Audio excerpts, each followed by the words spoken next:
Which of the following oxides is basic? Which of the following oxides is basic, right? So 4 oxides are given here. So you know oxides, third period oxides you have to study in grade 10 part 1 book, third lesson chemistry lesson. I think you guys remember third period oxides they mentioned there. So quickly we'll go that chart. Basically no, where it's locate.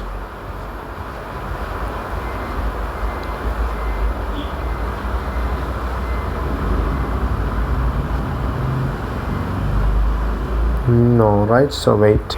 Okay, this is the table. So oxides you can see.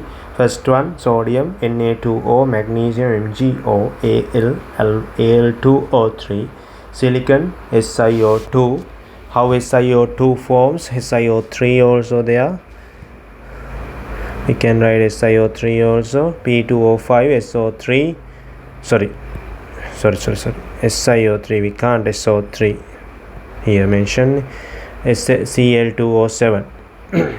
Right. So mainly first two groups, those oxides are basic, right? Because they are metals, right?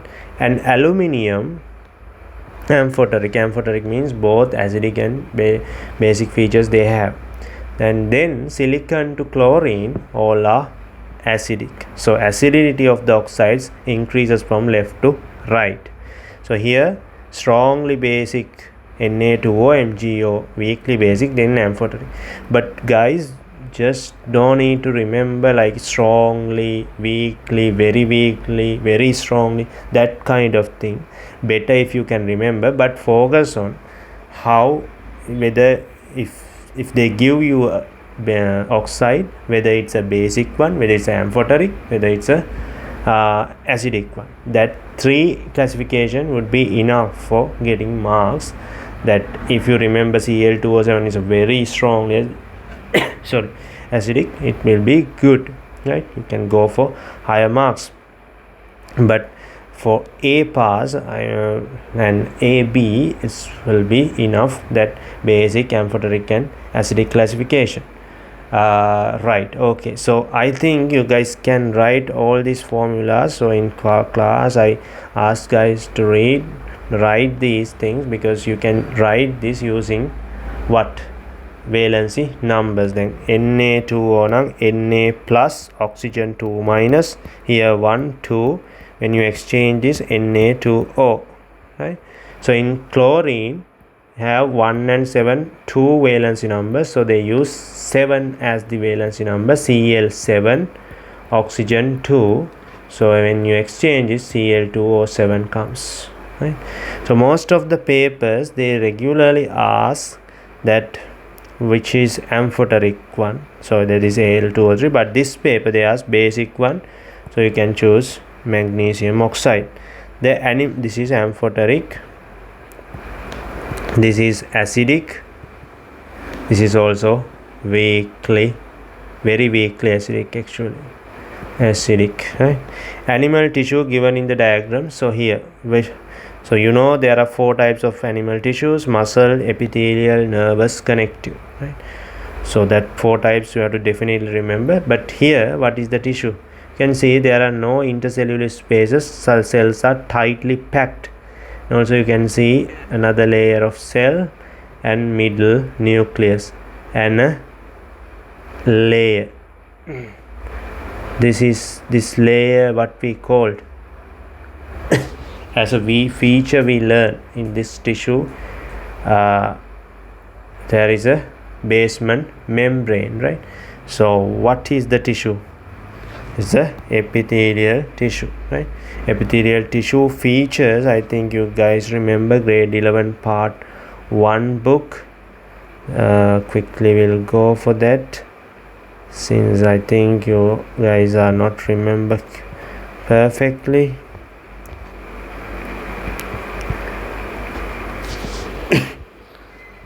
So here epithelial tissue here, right? Cells are placed on a basement membrane and cells are tightly packed and nerve supply present within the tissue, but there is no blood supply, right? So there is no blood supply comes only to the basement membrane. From basement membrane, by the diffusion, it goes into the inside of the cells.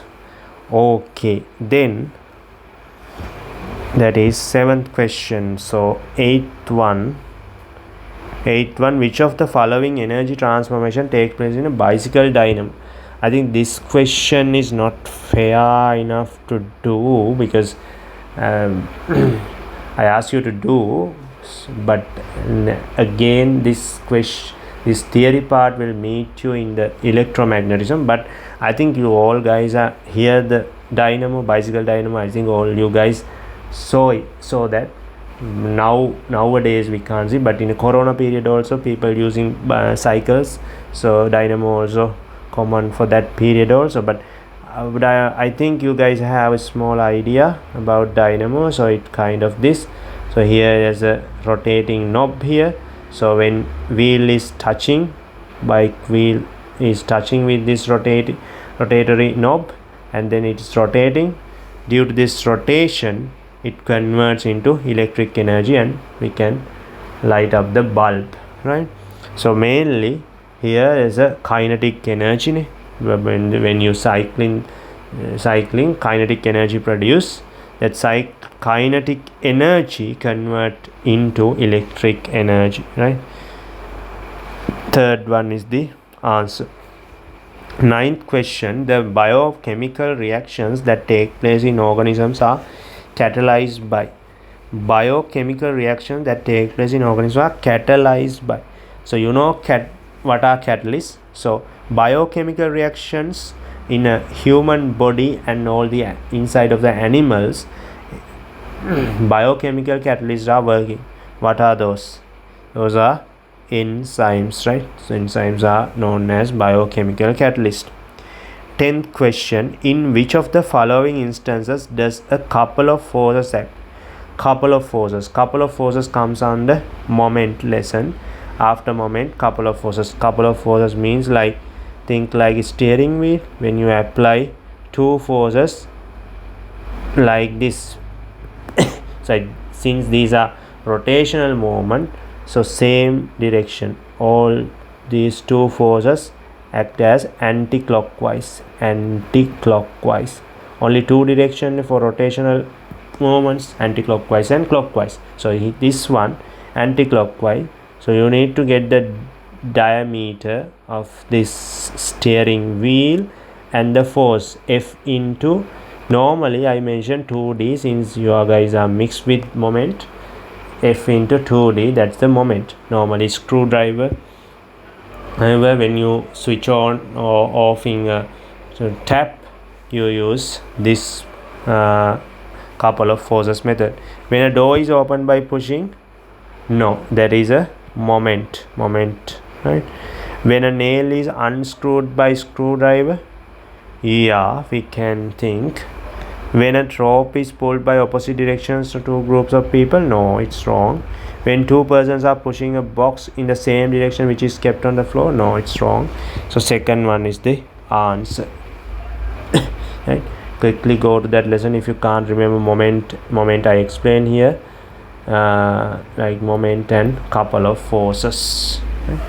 Okay, we completed 10 questions. So put your marks after 10 questions. I check your papers also when the guys who join our online classes. So quickly mention your marks.